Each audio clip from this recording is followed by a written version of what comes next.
Welcome back to another episode of Rock Boys Football. There are some important storylines that are developing for Oregon as they gear up to make their postseason run. And I think it's most notably damn near half this coaching staff is getting considered for head coaching opportunities. I think most notably recently, Tosh Lupoi with that Cal opening. Look, that I don't think any Oregon fans argue that would be an absolute home run hire for Cal to bring in Tosh Lupoi. But what does that mean for Oregon as they gear up for the college football playoffs? Let me just start with this. Number one, this is a good problem to have. This means you are making the right hires, and this is the most under the radar storyline regarding Oregon. And it frustrates me beyond words when people take to social media and talk about Dan Lanning and Oregon's success coming from buying really good football players. Look, I ain't going to get up here and deny the fact that Dan Lanning and Oregon are very competitive when it comes to NIL, as are all the other teams that are competing for national championships.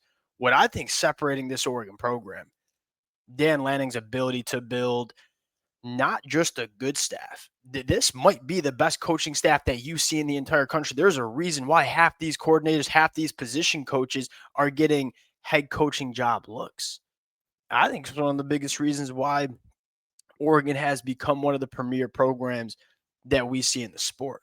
As much as we want to talk about all these other factors about these college football programs, building a coaching staff is one of the most important parts. I firmly believe that's what made Nick Saban's run at Alabama so impressive, is he would consistently hire and get right his coaching staff. And Nick Saban had the same problems that Dan Lanning's having at Oregon, is when you make really good hires, programs want to go take those hires and make them head coaches. It can't get understated. And you're seeing it play out. Like, look at the player development all over the football field. You look at Alik Terry on the offensive line and what he's built over the last couple of years. You look at Tosh Lupoi in defense. You look at what Will Stein's done on offense. You look at Rashad Samples in the running back room. It is all over the football field. You can see the impact of the elite coaching hires that Dan Lanning has made at Oregon. It's a big part of their success. It's probably the most under talked about part of the success that Dan Lanning has had at Oregon. Now, what I want to get into is, all right, who are the coaches that are getting considered for head coaching jobs? How does that impact Oregon potentially going into the college football playoffs? Before we get into it, as always, to the Oregon fans, we also have a couple of recruiting storylines to talk about as well. Kind of a smorgasbord. Yeah, I don't even it's going to be all over the place in terms of Oregon football talk. Appreciate you guys rocking with it. If y'all do enjoy the content, consider subscribing to the channel. Many of y'all know this. There's just not many programs I've personally had more fun talking about than Dan Lanning and the Oregon Ducks. Now, without further ado, let's start with Tosh Lupoi, because I'll say this: Tosh Lupoi seems like he's going to be the head coach of Cal going into 2026. And if that does happen, Tosh Lupoi takes over potentially before Oregon makes their run into the college football playoffs. Like, this could happen relatively soon, and as in the maybe next couple of weeks, maybe next couple of days after Oregon finishes the regular season against Washington. What does that mean for Oregon's run in the college football playoffs if Tosh Lupoi is not on the sidelines? This is probably the ideal coordinator to lose before the playoffs. And it's no disrespect to Tosh Lupoi. I mean, you look at what Tosh Lupoi has done: 15 points per game allowed. That's sixth best in the country. Only giving up 4 yards per play. That's fourth best in the country. Tosh Lupoi been awesome calling this defense. I mean, you have a head coach that's one of the best defense coordinators in the game in Dan Lanning. So Dan Lanning very well could take a more targeted approach in defensive game planning, potentially even calling the defense on game day. You also have Chris Hampton. And that's the conversation is, all right, if Tosh Lupoi does end up leaving for Cal, it's not only who's going to be our defensive play caller as we go into the playoffs, but who's going to be our defensive play caller in 2026. I think Chris Hampton deserves it. At the very least, Chris Hampton deserves it. Now, that does not mean Oregon does not take a national approach, because when you're Dan Lanning and you're Oregon, man, it gets really, really easy to hire the best defensive coordinators on the market, because these defensive coordinators, they want to be on Dan Lanning's staff, because when you're on Dan Lanning's staff, you're normally gonna get some head coaching looks. I mean, look what happened with Kenny, and look what's happening with Tosh Lupoi and Will Stein and Rashad Samples. They'll be able to get damn near any defensive coordinator they want.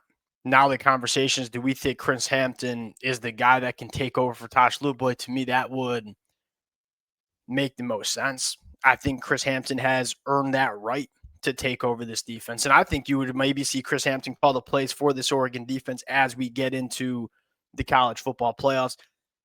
This is zero disrespect to Tosh Lupoi, but when your head coach goes by the name Dan Lanning and you have a guy like Chris Hampton on the staff as well, I would be stunned if losing Tosh Lupoi has a massive impact on game day regarding what this Oregon defense looks like going into the college football playoffs. Now, you have another one in Rashad Samples.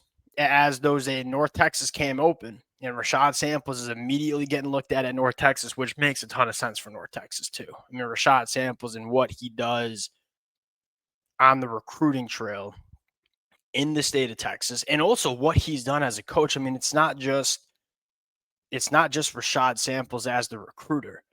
It's what he's done. You look at what this running back room looks like. You got two true freshmen that look to be two of the best running backs that we see in the entire gosh darn country, along with Noah Whittingham.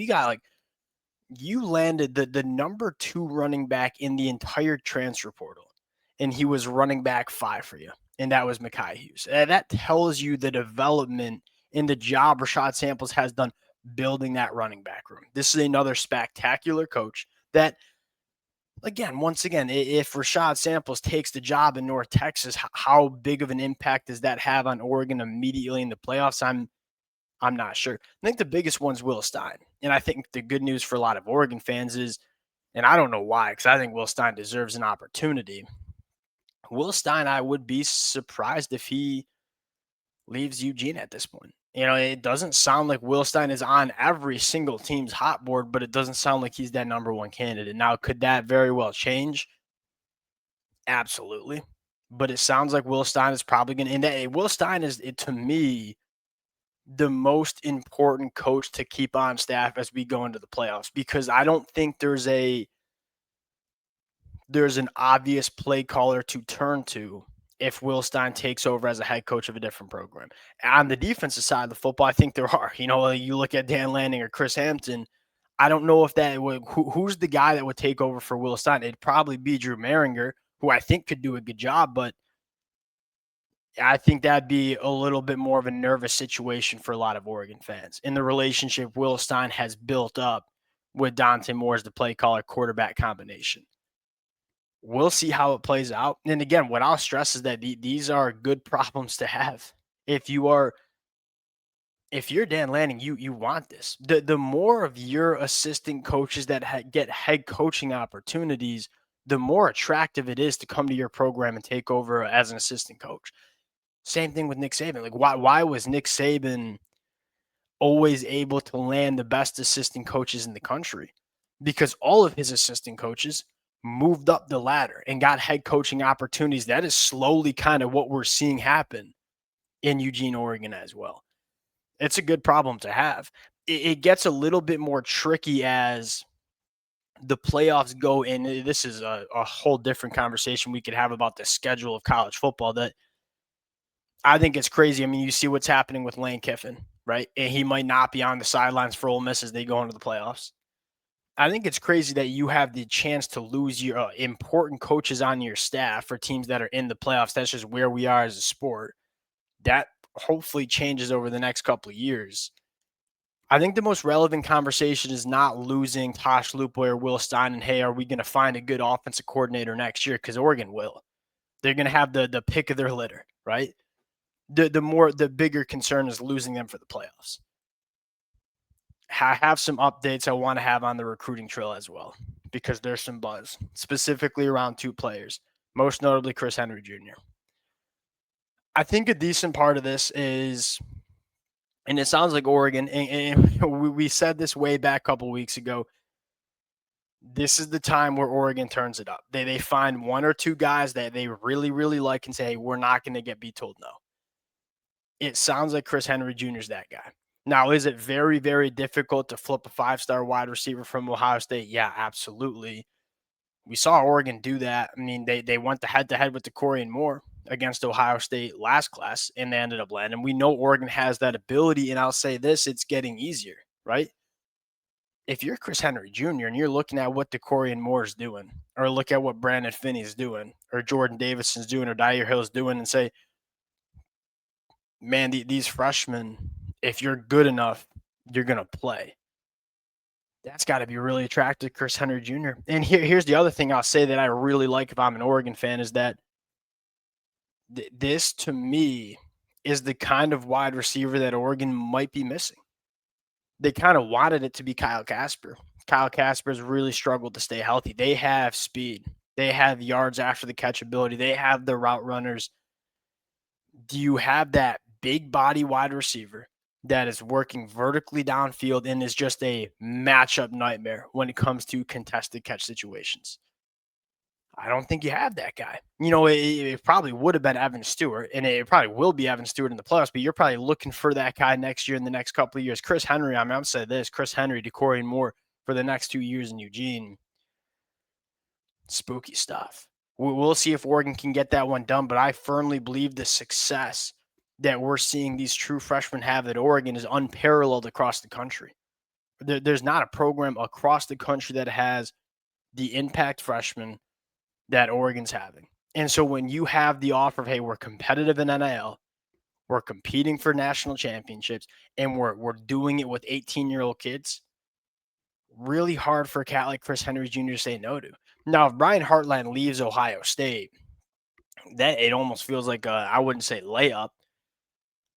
It feels like that could be a very, very good chance for Oregon. Here's the other name, just real quick, Ryder Lyons. Yeah, I don't even know how I feel about it. I think a lot of Oregon fans are, we ain't going to say no to Ryder Lyons because we know how talented this kid is. But at the end of the day, we feel pretty good about our quarterback pipeline. He's going to go on the mission trip as well. We'll see how that turns out. And it's more just up to Dan Lanning in Oregon. Say, do you really like this kid? Go get it done. You have a feeling that if Oregon wants to get this one done, they probably will. We'll see how it plays out. Again, I think the future of Dante Moore is certainly a question over the next couple of weeks. I'm looking at Jaron Kiave Sagaputele and saying, well, the Cal just fired their head coach. Maybe that's the guy Oregon decides to go for in the portal if Dante Moore goes to the NFL, which to me, I think you almost want that. If Dante Moore's going to the NFL, that means Oregon made the college football playoffs and Oregon made a pretty damn deep run. And then that's probably the way Dante Moore goes, and I think that's very well what could happen. We'll see a lot of intriguing storylines to monitor for Oregon, not necessarily on the field, but off the field over the next couple of weeks. See how it plays out. Appreciate you guys rocking with it. If y'all do enjoy the content, consider subscribing to the channel. We'll talk to y'all later. Peace.